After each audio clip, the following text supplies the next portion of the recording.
Walang nagawa ang ilang monghe, kundi tanawin na lang sa malayo. Ang unti-unting pagguho ng isang gusali sa Mandalay, Myanmar.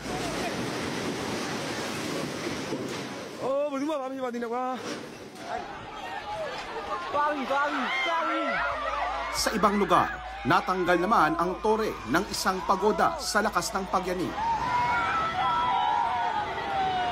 Karamihan sa mga naitalang pinsala sa Myanmar dahil sa lindol ay sa Mandalay, ang ikalawang pinakamalaking lungsod sa bansa na malapit sa epicentro ng magnitude 7.7 na lindol kahapon. Umabot na sa mahigit 1,000 ang nasawi at mahigit 1,000 rin ang naitalang nasugatan sa Myanmar. Patuloy ang pagdating ng foreign rescue teams at relief supplies doon.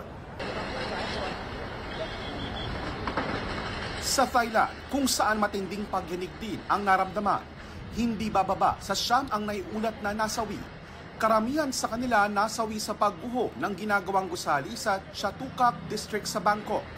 Ayon sa Thai Rescue Operation, nasa 100 pa ang nawawala. May nasira ring connecting bridge ng isang high-rise apartment building.